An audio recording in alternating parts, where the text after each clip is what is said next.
நாங்க செத்தே போயிடுறோம். நீங்க இந்த கரூருக்கு கொடுத்தா மாதிரி எங்களுக்கு ஒரு 30 லட்சம் பணமும் எங்க குடும்பத்துக்கு ஒரு வேலை கொடுத்தா நாங்க இதுவரையிலும் விவசாயம் பண்ணி அவங்கள வேதனைப்படுத்தணும். இன்னமேச்சும் அரசு ஊழியர்களா இருந்து அவங்க சந்தோஷமா இருக்கட்டும். நான் ஒரு 35 ஏக்கர் நெல் சாகுபடி செய்யறேன். இந்த 35 ஏக்கர் நெல் விளைச்சலை டிபிசிக்கு கொண்டுட்டு போனோம்னா ஒரு 40 கிலோ சிப்பத்துக்கு 1.5 கிலோ நெல்லை கூடுதலா எடுக்கிறாங்க. அதோட விலை 35 ரூபா. அப்புறமா அந்த நெல்லை எடை போட்டு மூட்டையில அடுக்கிறதுக்கு 35 ரூபா. மொத்தம் 76 ரூபாய ஒரு விவசாயிகிட்ட 40 கிலோ சிப்பத்துக்கு லஞ்சமா வாங்குறாங்க. இது அங்க இருக்கக்கூடிய பிசிக்கும் தெரியும், அதிகாரிகளுக்கும் தெரியும், எல்லாருக்கும் தெரியும்.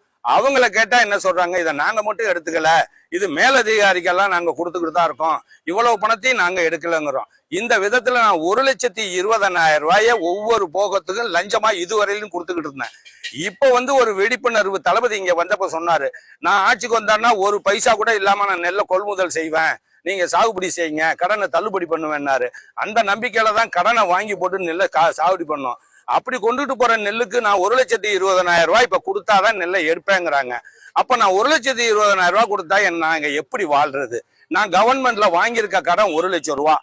இவன் லஞ்சம் வாங்காம இருந்தாலே எங்க கடனை நாங்க வருஷம் கட்டி விடுவோம். நாங்க கடனை தள்ளுபடி பண்ணுன்னு நாங்க பிச்சை எடுக்க வேண்டிய அவசியம் எங்களுக்கு இல்லை. ஆனா இப்ப அவங்க அது மாதிரி திரும்பியும் லஞ்சம் கேட்டா நாங்க செத்தே போயிடுறோம். நீங்க இந்த கரூருக்கு கொடுத்தா மாதிரி எங்களுக்கு ஒரு 30 லட்சம் பணமும் எங்க குடும்பத்துக்கு ஒரு வேலை கொடுத்தா நாங்க இதுவரையிலும் விவசாயம் பண்ணி அவங்கள வேதனைப்படுத்தணும்.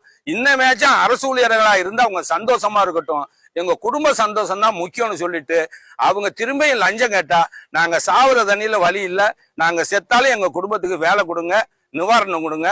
நன்றிங்க, வணக்கங்க.